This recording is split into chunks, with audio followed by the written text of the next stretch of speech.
Welcome to the Make Your Mark podcast.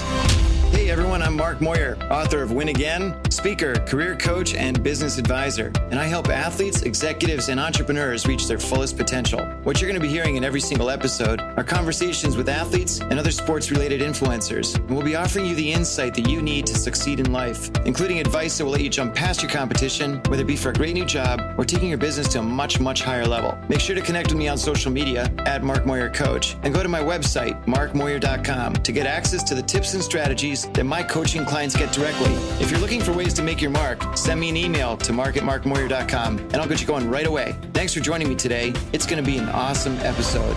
Now, are you ready to make your mark? Let's do this.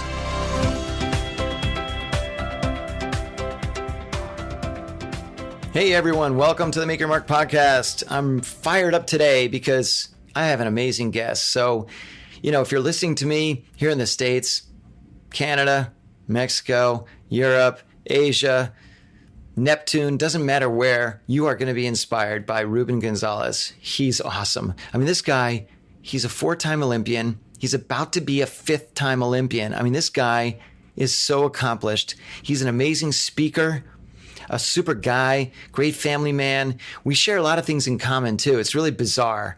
Our fathers have similar backgrounds. We both started our careers selling copiers of all things. I mean, it's amazing to hear his story. You're absolutely going to love it. But before we get started, if you haven't done so already, check out this podcast on iTunes. Check it out wherever you're listening to that podcast.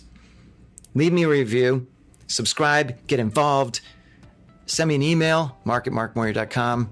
I'd just love to hear your feedback. Without further ado, here's Ruben Gonzalez on the Make Your Mark podcast, and he's going to tell you all about how he makes his mark. Let's do this.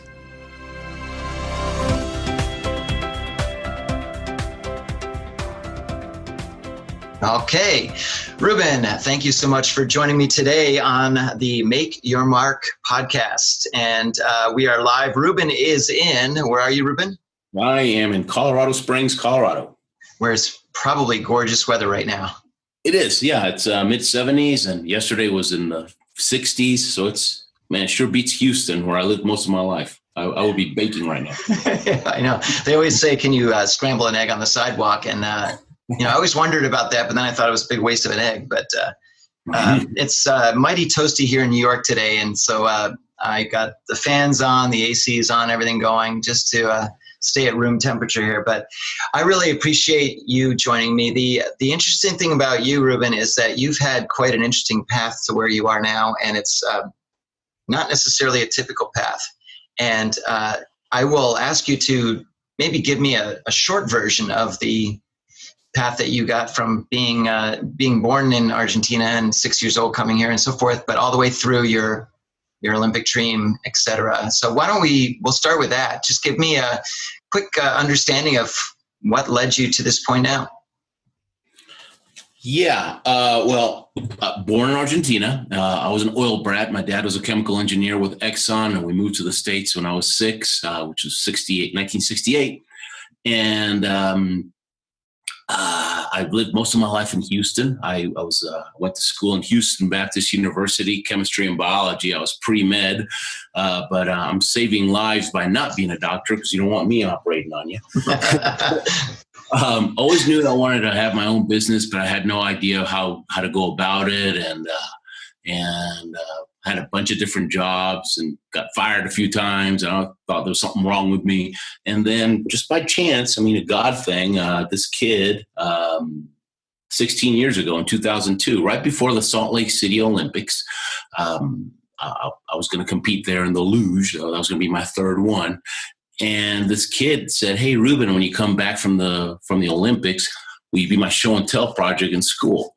And I pictured show and tell when I was a kid, 20 kids in a classroom, everybody showing something off. I thought I'll be out of there in 5 minutes, piece of cake.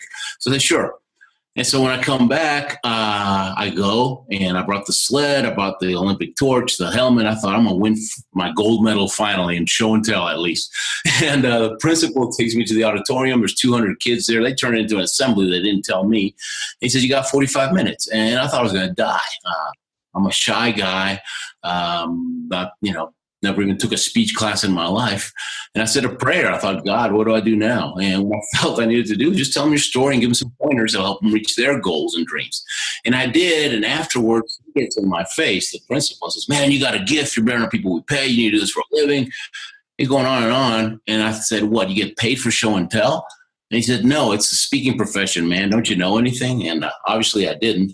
I was a copier salesman at the time. I sold Minolta copiers in downtown Houston, knocking on doors. And I thought about it for about 3 days. And I thought, I was having fun up there. Maybe I can inspire some people to chase their dreams. And man, it sure seemed like a lot more fun than knocking on doors trying to sell copiers. And so I quit my job. And I figured if I can sell a copying machine, I can sell Reuben too. And I'm not in the speaking business, okay? I'm in the marketing Reuben to speak at events business. And most speakers don't get that. Anybody can call themselves a speaker, but you're really in the marketing business. The speech is delivering the product. You got to sell it first. And that's where the tricky part is. And so I did, and it was tough at the beginning. And 3 months later, I'm on food stamps and 3 months behind in my house payment, and totally shot my credit. And I realized, wow, I can tell some stories, but I don't know how to build a business. And I found a mentor, and I tell everybody to find a coach or a mentor. Somebody's already, been down that road, and he taught me the ropes. And first thing he told me was, I don't care if you're 10-time Olympian, unless you write a book, no one's going to take you seriously. And so I just basically, I'm a good soldier, and I find somebody's already done what I want to do. I humble myself to their leadership, and I take massive action. And that's been a really good recipe for success for me. And go ahead. Well, you're the key example of somebody who's they always say better done than perfect, right? And just jump right in. Don't worry about over engineering, overdoing, overthinking. It's all about, I've read your book. I know you've had a few books actually, but I loved it because it really broke down sort of from being a child and really watching the Olympics for the first time, where you saw this excitement of competition, and then saying to yourself, you know what, damn it, I'm going to be Olympian. And we hear all the time, all these people saying, follow your dreams. And a lot of times people are like, oh, what a bunch of crap. Because, honestly, gee, my dream was to play shortstop for the Yankees. Well, there was a guy named Derek Jeter and some guys before that basically made it pretty clear that was not going to happen. Or I wanted to be an astronaut. I didn't think I was going to be in it. So, but in your case, you said, you know what, not only is this my dream, but I'm going to reverse engineer it and figure out, okay, how do I go from being on that podium or being at the games, being there as a participant? Well, how do I get there? Well, I get there by being one of the people chosen to be there. How do I become one of the people chosen to be there? Well, I then train in a sport that allows me to be one of the ones chosen. Well, how do I train in a sport? Well, I find a sport that I can be potentially capable of competing in. Well, how do I find that sport? And it was great to see how you broke that all down. And, it's a wonderful book, but also on top of that, it's such a great story, right? And, I think what everybody that's out there is listening to this is saying, well, because just a quick funny story, and I'll let you jump into your Olympian story in a second, but, I had the same sort of dream when I was a kid, where I was watching the winter. I was a big Winter Olympics fan, and I'd watch the downhill and the ski jumping and obviously the ice hockey. I'm a huge hockey fan, and I would always say, God, I'd love to be marching in that, in the opening ceremonies. And then I realized, well, geez, you know what? My mother was born and raised in Egypt, and Egypt does not have, as far as I can tell, or maybe they've got one or two athletes there, but they don't have a Winter Olympics team. There's no snow there.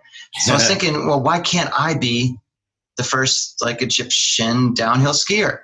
I mean, as a parent, having a parent born in a country like that, I could have conceptually done that, but other things got in the way, and I never did that sort of thing. So I'd love to hear your story about how you went from watching the Olympics on television and hearing and being part of that excitement to flying down a hill at 90 miles an hour.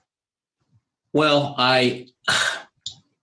and maybe the short version, because then they can people buy your book. Well, I always read adventure books when I was a little kid, and I wanted my life to be an adventure, and I wanted to, I just wanted to do some cool stuff. And actually, in high school, I remember thinking, when I'm a grandpa, I want to have done so many cool things that all the grandkids will be around me because I'm going to have all the good stories. And so I had my antennas looking for the adventure. When I was 21, I'm watching the Olympics on TV. And the first time I saw them, I was 12 years old, 10 years old. And I got hooked. I said, yeah, I'm going to be in the Olympics. But I didn't believe it was possible. I was never a great athlete. I was always the last kid picked for PE. A lot of heart, but no body to go with it. And so I didn't believe. So if you don't believe it's possible, why even try? So I just forgot about it. I read books, but it was kind of like, something that would be nice to do. And then when in 1984, I'm watching the Sarajevo games on TV. I see Scott Hamilton win the gold medal in figure skating. He's about 110 pounds soaking wet. And I thought, man, if that guy can win the medal, I can at least compete. He gave me hope. And so all of a sudden I had the belief to go along with that desire. And now I was ready to take action. So I went to the library. I looked at the list of sports. First, I looked at the summer. It took me 5 minutes to realize you got to be a super athlete to do any of this stuff. No way. Then I started looking at the list of the winter sports. And I'm looking through that list. I started thinking, wow, my nickname in high school was Bulldog because I was always so tenacious, so perseverant. That's my strength. And so I thought, I've got to find a sport with a lot of broken bones, a sport where there'll be a lot of quitters, and I just won't quit. And so I headed down to ski jump, bobsled, and luge. I lived in Houston, Texas. I never skied before, so forget ski jump. That'd have been suicide. Bobsled, where are you going to find 3 other nuts that want to do that, right? You got to go to Jamaica for that. And so that left the luge.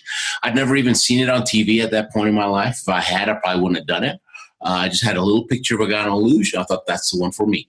And I didn't even know where the track was. And so I wrote Sports Illustrated a letter because I figured they ought to know. It's their job to know.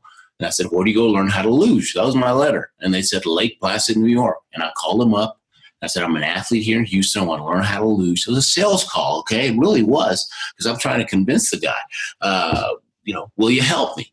And the guy says, how old are you? 21. He starts laughing. He says, you're too old, man. Forget it. By now you should have 10 years experience. And at that point, I knew that if I hang up the phone, it's all over, right? So hanging up's not an option. So I just kept them on the phone, just try to create a rapport until I started telling my life story. And when I told him that I was born in Argentina, he did a 180. He says, if you'll go for Argentina, we'll train you because we need more countries in the sport because we're about to get kicked out of the Olympics because we're not global enough. And so there was this opportunity there I didn't even know existed. But if I had quit when I got that first no, I never would have found out about that opportunity. So you have to stick to your guns. You have to, you got to be willing to fight for your dream.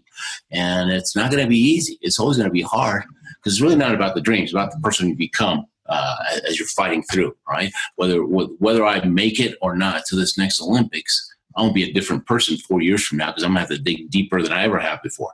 And so, I've been, last 16 years, I've just been traveling all over the world, speaking mainly to Fortune 500 companies, lots of sales kickoffs, just telling my story and trying to become the kind of like Scott Hamilton was to me. I want to be to them, right? I want them walking out of my talk thinking, man, if that guy can go to the Olympics, we can do anything, right? And I want to take their excuses away so they'll fight for their dreams, and take bigger risks and just go for it. Well, that's what it's all about is the whole concept of asking, pushing to the next, almost maybe being a little bit uncomfortable in a way. I've spoken to so many people that I've been coaching where they say, oh God, I don't know if I could ask that question. But the moment they ask the question and they get an answer in the affirmative that gives them what they actually wanted all along, they're blown away. They're like, oh my God, I can't believe it. And then they start doing it more and more. And that's how you get someplace, right? And, going back to when you asked the person at the USOC or the Olympics up in Lake Placid, and he originally was going to shoot you down, but then you pressed forward. I mean, you're right. All of this, it was life-changing, right? None of this would have happened if you didn't stick with it. Oh, yeah. There's so many places along the road that if I had taken the different road, it wouldn't have gotten me there. It's crazy. But that's just how life is. Yeah. Well, so, you've accomplished so much. You do so much, speaking, you're motivating people. I'd love to hear, because again, we're talking about making your mark. Give me an idea of, maybe give me an example or two of how you feel like you've made your mark out there. I think I'm definitely a better speaker than I am a loser. Okay. I'm a luge. I'm good enough to to qualify top 50, top 40 in the world, when you do all the math. But speaking, I'm really good. And so I think, I think that maybe, this is my interpretation, maybe God let me go to the Olympics because he knew that would make me a conduit to be able to inspire other people and reach their dreams. And so I think that's how I make my mark, my legacy. When I get an email, it's funny. It seems like there's a 2-year gestation period from the time that people hear me speak and when they actually do something big. I get these emails and it's always, hey, I heard you speak 2 years ago and I lost 50 pounds, or I started my own business, or I paid off my house. And it's like, oh man, the fees I get to speak are awesome. But when you get those emails, you realize that, wow, I'm actually, making a little bit of a difference here, creating a ripple effect. And that's so cool. Well, you're absolutely right. It's, a lot of my business, especially with athletes, would not have happened if it wasn't for one of the guys that I was coaching who wrote me a note, basically after I'd helped him get a job. And he said, Mark, you've completely transformed my life and my family's life. And, I'm so much happier and I'm feeling relevant again. And I kind of did one of those, wait, who's he talking to? And I was looking behind me. But he said, look, you've got to help, you've got to really focus on helping athletes a lot more because they really need the help. They're sort of abandoned when they leave the sport. And it's the best way to make your mark going forward. And, you're right. It's so empowering. Yes, the money can be nice and so forth, but it's the other reward that you get. It's the one where you make that one person smile, that one person, sort of the light bulb go off, right? Or go on, I guess, right? Yeah, I read your book, and your stuff is great. I mean, it's solid, and I think that it's not just for athletes. I mean, I think this is a book for anybody. I think anybody coming out of college or even in between jobs needs to read this book because it's got some great techniques and tactics and strategies that will save them time and hopefully help them find their real job, right? The meaningful one, not just the next one. Well, who am I to agree with you? Of course I agree with you. It's an amazing book. It's incredible. But no, thank you very much. I really appreciate that. So shifting gears just a little bit, because look, I want this to be something where we're also giving our listeners some great advice and some great tips and strategies that will really help them sort of moving forward with whatever it is they're looking to move forward with. And I guess what I'd love to hear from you is if you can maybe list one or two or, a couple of maybe things you did in the past, sort of mistakes or things that you might change a little bit that you can give advice to now, almost as a mentor to all the listeners. Say, look, when I was first starting my speaking, I was doing blank and I maybe should have done more blank. Or when I was first starting to participate as an athlete, I should have done. Yeah. Okay. When you mentioned earlier about being willing to do uncomfortable things, when I got started speaking, I lived in Houston, but there was this guy that used to live here in Colorado Springs that had this, his name is Doug Stevenson, and he had this thing called story theater where you went, he had been in drama and he had been a theater coach and he's a speaker too. And he teaches people how to flesh out, how to make their stories, right? And rather than just telling the story, just reliving it in front of the audience, almost like it's a theatrical one-person production. And so I paid some big bucks to come for a weekend thing. And it was me and 5 women. I was the token male. And so he had a video there and he would use a technique and then he'd have us come up and we had to tell our signature story our way. And then he'd make us do it his way. And if it had been one-on-one, I would not have done the things that he asked me to do because they were so far out of my comfort zone. But when I saw how much better his advice made the other ladies' stories, then that gave me the belief to, hey, I'm going to do what this guy says because obviously it works, right? It's transforming their stories where I want to listen to more of them now. And so you have to be willing to do that. You have to be willing to like I said before, humble yourself to the advice of somebody that's already been there, right? Not a theorist, not somebody that's written all the books but never actually did anything, right? You have to go after somebody that's actually been through that. And so I wish I'd had learned that lesson earlier, right? To be a little bit more humble and more willing to listen to other people's advice.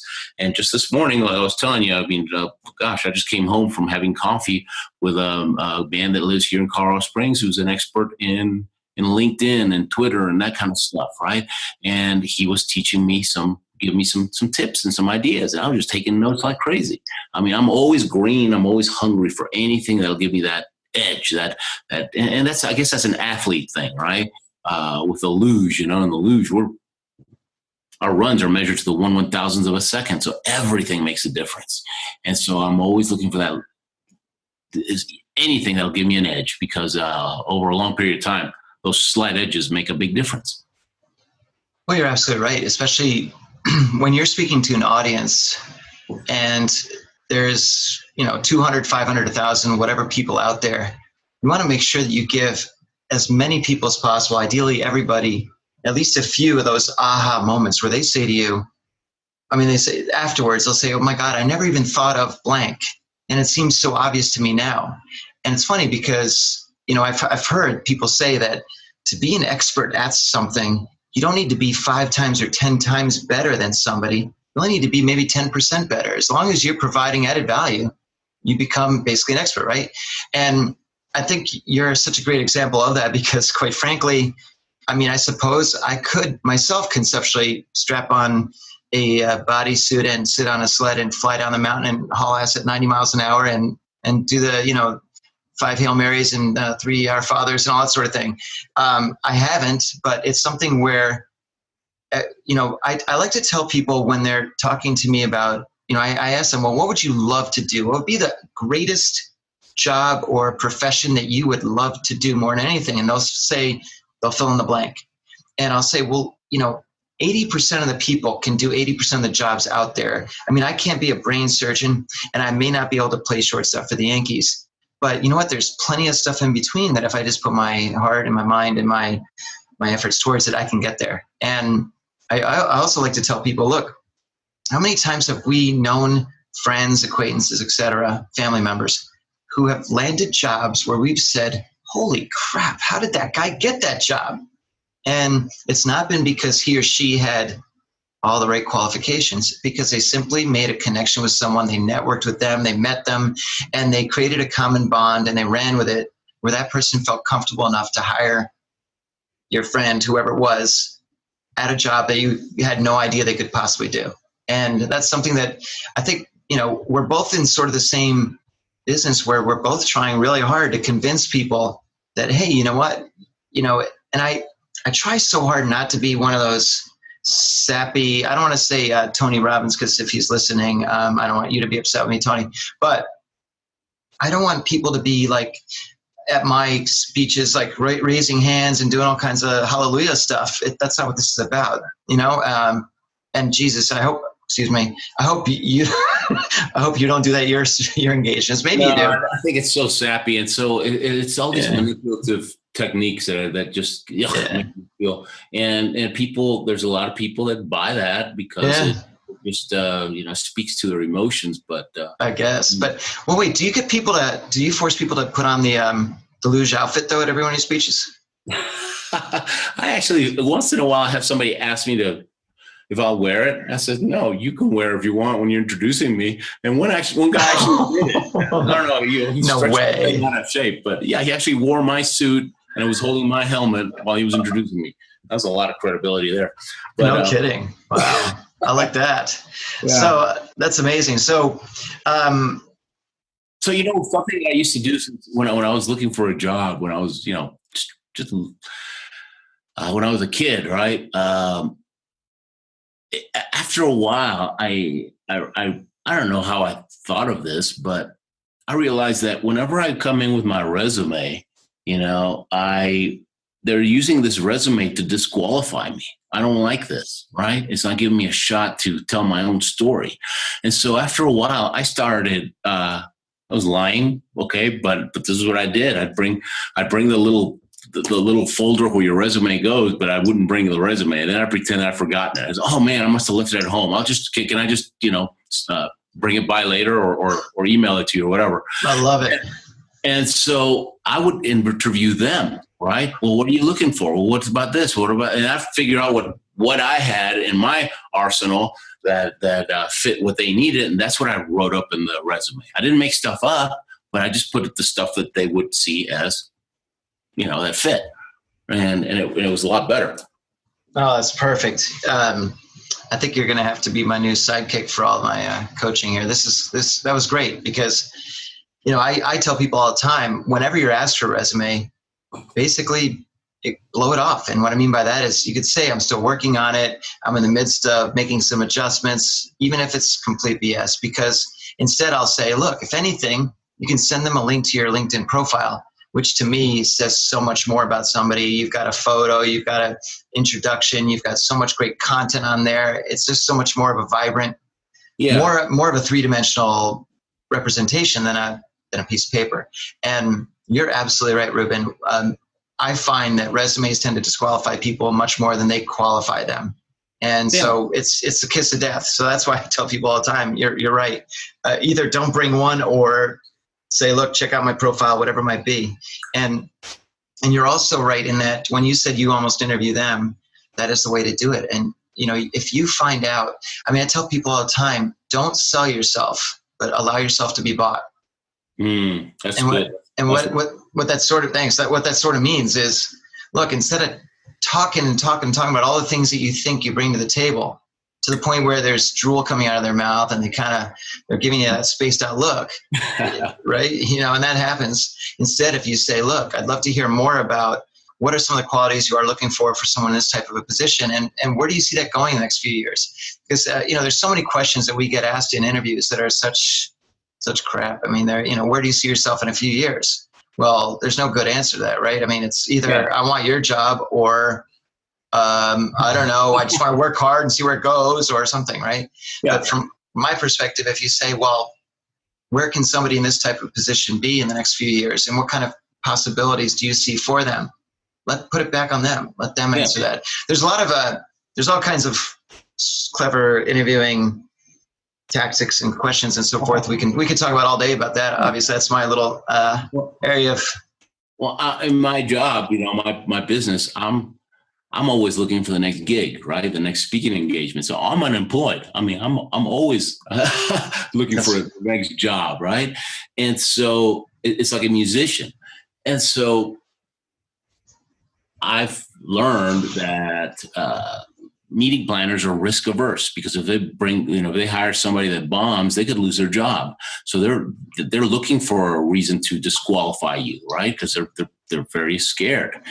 And so everything I do on my website is designed to make it a safe decision, right? I got lots of testimonials, lots of logos of places I've spoken, videos, etc. And then when I finally get them on the phone, and when you're on the short list, there's usually a conference call, right? You're talking, because it's always a group decision, because nobody wants to take all the, Of course. Right. And so I've started sending them this ahead, right, to save time.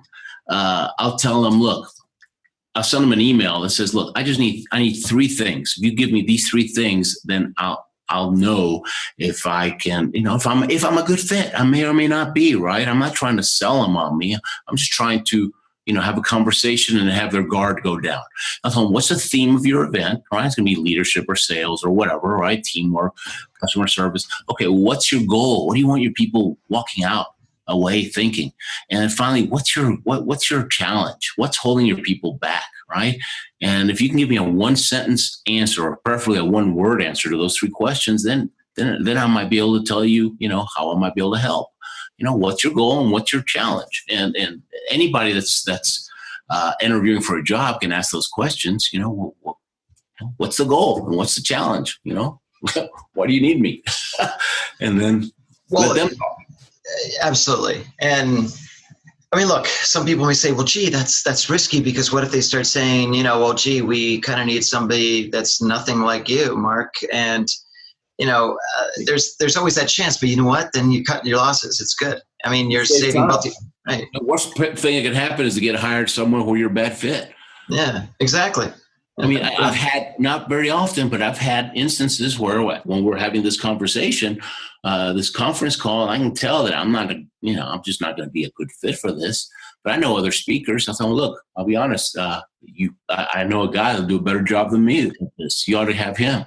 And then when you're trying to inspire or motivate your people to sell more or whatever, then remember me. And that blows them away because they think, oh my gosh, nobody does that. Giving away a fee. Well, no, because I'm in it for the long term. I don't want to speak somewhere where I bomb and then have all that bad press going out. No way.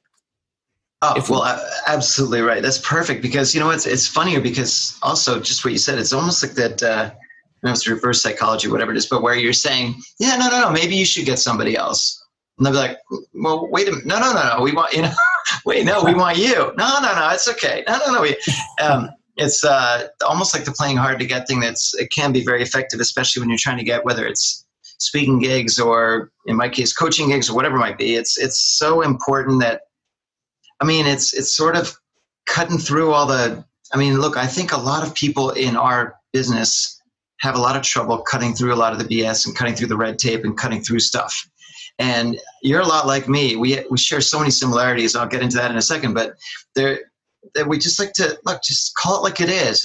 Look, being from New York City, it's like, we don't have time. I don't have time for any of this crap. Like, let's just get to the point. Right. And, it's funny. I want to jump back for a second. You mentioned your father worked for Exxon. So did mine. You mentioned that and you were in Argentina, and then you came here. It was all because of your dad's work in oil industry. And we lived in Caracas, Venezuela for 4 years in the early 70s for that same reason. My dad was with Esso and Exxon. And then you also mentioned that we were in Venezuela too for 3 years. And I can't believe you didn't say hi to me, but I was probably throwing rocks or doing something I shouldn't have done. But anyway, and then the other big similarity is that one of my first gigs right out of college was selling copiers. And, you talk about that. And I got to tell you, is that not one of the hardest jobs out there? Look, yes, people are going to say, oh, no, I dug ditches and all that sort of thing. But the idea of going up to a random door and just going like, hey, need a copier? Slam. Hey, need a copier? Slam. So it was all about, well, how do I get past that door? How do I get inside there to show them that their piece of garbage copier is, mine's so much better.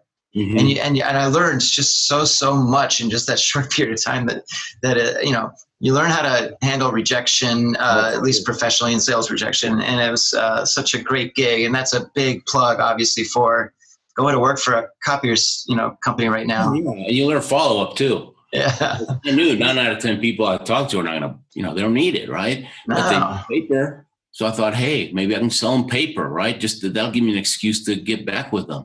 And I'd always ask them at the end, and I still do this, when should I call you next, right? I always finish my conversation, when should I call you next? Oh, call me in 6 months. Call me when you're starting your meeting. When should I call you? And so now, in my mind, I'm not being a pest anymore because they asked me to call them in 6 months, right? And so I do call them and says, hey, remember we spoke 6 months ago? You asked me to call you. So now I'm reminding him, and remember, I'm not the pest. You asked me to call you. I'm just being a professional. And it works for me. I'm going to sneak in something that's a little sneaky in there. I was always taught back in the dark ages to cut what their request was in half. So if they say, call me in 6 months, they say, call in 3 months. They won't remember they said 6, but what we ran into quite a bit was that if I'd call them in 6 months, just the month before, they had a decision to replace their copier, and they went out and bought the competition. So that's really good. Yeah, I always say cut it in half. Man, because I was throwing rocks, that's why.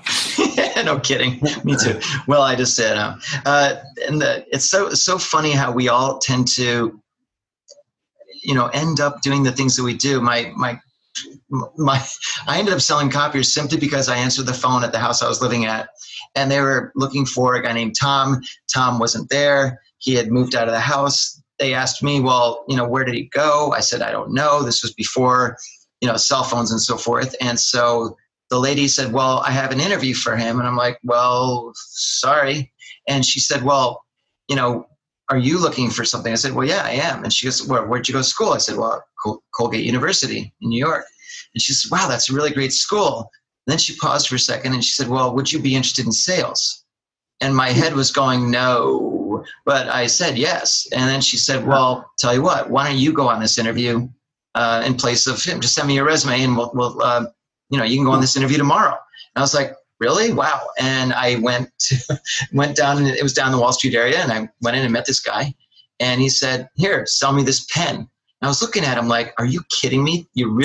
This is like really a question? Oh, I had somebody do that to me. Sell me the stapler. Yeah, exactly. But I did. And he said, all right, you're hired. And I was like, no shit, really? Oh my God, I can't believe I just got this job. But then I was like, oh crap, what the hell, I have to sell copiers now? But it was the entree into something where, in my case, I sold copiers, but then one of the copiers I sold was to a magazine that they're a sports magazine. And then they said to me, if you ever leave the copier thing, come work for us. And then I went to work for them. And then I went to a different sports magazine. And then at one point they moved out to LA. I didn't want to go back out there. So then one day I was looking in the ads for a job, and one said, search firm looking for somebody in the banking group. And I said, aha, I'll go work for the search firm. And the first time a good job comes along in banking, I'll submit myself. Bing, right? And then that was, 20 whatever years ago, where that's how I started in executive search. And I decided, well, what the hell, I'll stay doing that. And then, the executive search sort of transitioned into the coaching, because I've spent so much time helping people with their job search and getting jobs and finding out not just jobs, but businesses and being entrepreneurs. But isn't it interesting how, look, you were, a teenager basically when you decided, well, I'm going to be an Olympian. You were 21, and look where it's taken you now.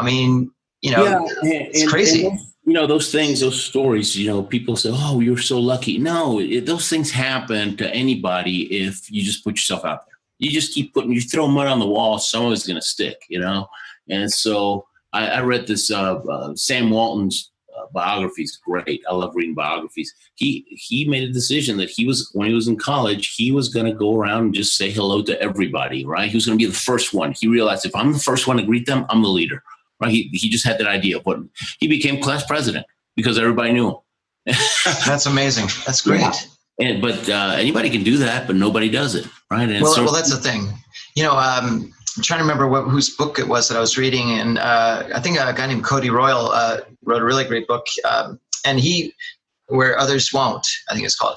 And what he talks about are people that he calls sheep walkers, that they basically just kind of go along with the herd.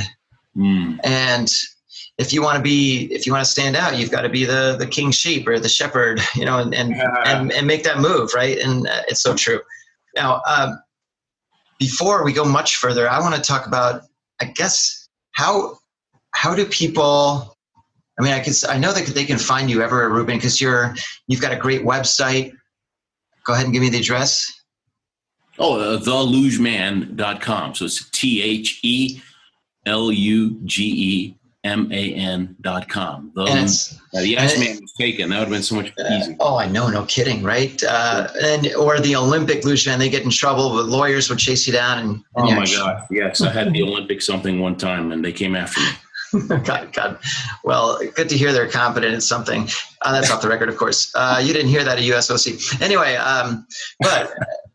but I think what's really important with the Luge Man website, and what I appreciate from it, is that you're not just saying, hey man, buy me, buy my stuff, hire me. You've got a lot of great advice, a lot of great stuff on there. There's some good content, and I think people will appreciate the fact that they can learn, and that's what it's all about. Is when you're in business like ours, it's really critical to constantly be giving, right? Give the stuff away, kind of a thing. But before I go much further into that, what's your feeling on that? Yeah, absolutely. In fact, within my website, I have another page. It's called Reuben Tips, RubenTips.com, Reuben Tips.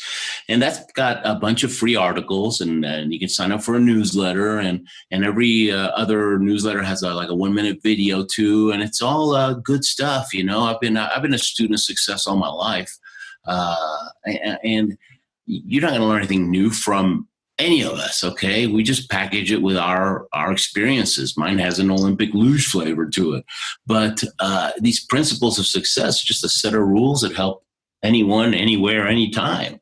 And it's funny, you know, when I read a book and like, let's say it's Think and Grow Rich, right? And he references somebody from a book 50 years before, and that guy references a book 50 years before, and I always go back, right? And they all end up in the same place, Proverbs.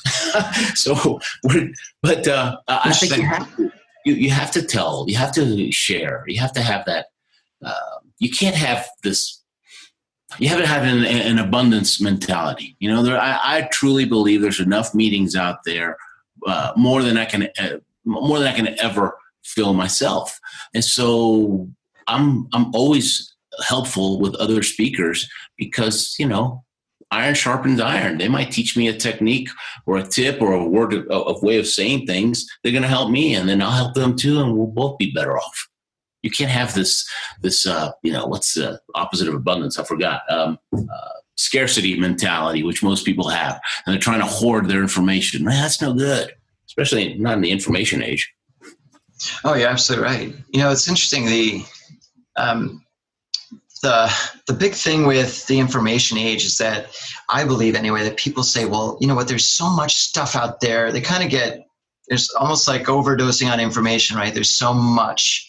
Yeah. And in my opinion, there's so much really, truly crappy advice. Like there's so much there's so many bad ideas and bad things for people to, like, you know, I read about some of this stuff, whether it's job search related or running a business, and I say, no, don't read that, people. But then I'll go on YouTube and I'll say, you know, 1.2 million views of some guy giving advice about how to interview, and I'm like, oh my God, all these poor people are watching this crappy stuff, right? But I mean, look, you and I can't necessarily control that. We can only do what we can do, right? But speaking of what we can do, what I can do and so forth, I guess I'd love to hear from you. If you were to hire a coach or have a mentor, what kind of advice could you use? So what would really be helpful to you going forward? Wow. Well, this year I've started getting into learning, you know, how to use LinkedIn and how to use social media better. I've been on it for years, but not really doing anything with it. And by the way, guys, you're listening to this, you know, I had a pretty good, I'd say I probably had a very good LinkedIn profile page. But Mark went through it with me, especially that top section where you're talking about yourself and what you do. He spent 15 minutes with me just going line by line and helping me, you know, cut out the stuff that was fluff and change a couple of words, tweak the words, and it was awesome. And I mean, it's worth your time just to call him to help you with that. But now, so I've been learning LinkedIn, and I've invested, right? I've invested in some programs, paid some good money, but I've already made it up. Now, I guess my next step is learning how to use Twitter better. Right. So that because with Twitter, what I'm finding out is that you can learn more about a person, right? What really interests them by reading some of their tweets. So if you're trying to get a hold of a CEO or a vice president of sales or somebody that, you know, kind of people that hire me, you can get some information, you can get professional information from LinkedIn, but you start reading some of their tweets and you'll learn what they really like, right? Oh man, he likes Ford Mustangs, right?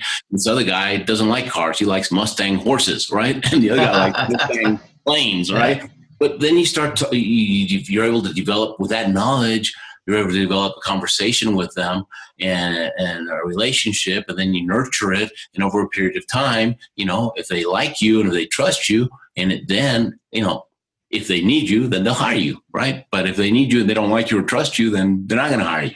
And so I'm learning how to develop these relationships. And fast is slow, and slow is fast. You got to slow it down. And so I guess the answer to your question is I'm just starting to learn Twitter right now. In fact, this afternoon or the next couple of days, I've got 4 hours of Twitter podcasts from this thing that I bought, where I'm going to learn, you know, the ins and outs of it. Well, let's see. And what you bring, right, a great point on constantly learning, right? We're constantly trying to improve ourselves. And, you know, when you mentioned earlier social media and LinkedIn and Twitter and Facebook and so forth and Instagram, you know, to me, what I'm finding is that, you know, because we're inundated all day long by all kinds of stuff, it's challenging to not just keep someone else's attention, but keep our own attention, right? And so No I think kidding. the big thing is to really have, especially if you're in the Twitter sphere, is to make sure that you're putting out bite-sized chunks of what you're all about, and to make it edible, I guess. Make it something that someone can take a bite from, chew on, and say, "Wow, that's pretty good," and maybe I'll come back for more. And instead of jamming the entire menu at them and having them be full right away. Right. So I hope was that a decent Mark Moyer's collection of analogies. Let's use the menu one.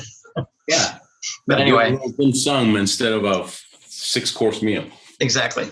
And the thing was, yes, with LinkedIn, and what Reuben is referencing is that, to me, it's so essential in your opening statement, the summary statement, to really don't say, well, this is me and I do this and I do that and I do this and I do that, because people, they don't care. They just don't care. But if you say to them, look, if you're looking for somebody to do blank, blank, blank, or if you've been struggling with how things are being implemented at your company, my expertise has taken me to where blah, blah, blah. It's all about addressing the reader. And whether it's, again, LinkedIn, or it could be Twitter, where you need to think about who it is you're addressing, and you're talking to them. You're writing to the person, not to the audience, but to the individual. And that's, to me, I found that so important. Almost everything I write and I do, I try to say, I write it to you. I say, well, this is what you need to do to make yourself more relevant, or this is what you need to do to increase your business or or the visibility of what you're doing. It's not, here's how people should do it. It's, here's how you should do it. So, that's one of the things. Well, we could probably talk for another 7 or 8 hours, but I need to make sure that our listeners can get back to some other things. But I want to make sure that, number one, people make sure that they go to thelugeman.com and check out all the great content. They check out Ruben Gonzalez on LinkedIn and on Twitter and on other social media. It's so important to reach out to you. You're such a nice guy. You've been a great mentor to me. You've given me some great pointers and advice, which I truly appreciate. And it's really, you're a super guy. And I want to make sure that anybody out there that needs somebody to step in and really kick their audience into a newer and higher gear, you're the guy to speak to them. And, I truly appreciate you being with us today. Well, thanks for having me. I mean, it's always... from the time we've only met a couple of months ago, I think, through a mutual acquaintance. And it's funny, I remember him saying, I think some good things I think you two are going to really hit it off, and some great things are going to happen because of you two knowing each other. And boy, he was spot on. We hit it off right away. We never met personally yet, but we've become really good friends. And it's the old iron sharpens iron thing that, it works, guys. It works. Don't hoard that information. Just share. Well, look, I want to make sure that, we're going to stay in touch, but I'm going to be constantly looking forward to seeing how you continue to make your mark. And there's another plug for the Make Your Mark podcast. But thanks again, Reuben, for being with us today. And you have an awesome rest of your day and week and month and year. And I hope our listeners do too. Please feel free to leave comments in the section below, leave us reviews on iTunes, etc., and look forward to our next episode. Thanks again, Reuben. Thank you. Thanks so much for joining us today on this episode of Make Your Mark podcast. The goal of the podcast is to help you find ways to make your mark, to succeed in life, and to jump past your competition. Be sure to leave me a review on iTunes and Stitcher, and subscribe to be the first to hear new episodes. If you're looking for ways to make your mark, send me an email, mark@markmoyer.com, and I'll get back to you right away. Thanks again for listening, and we'll see you next time.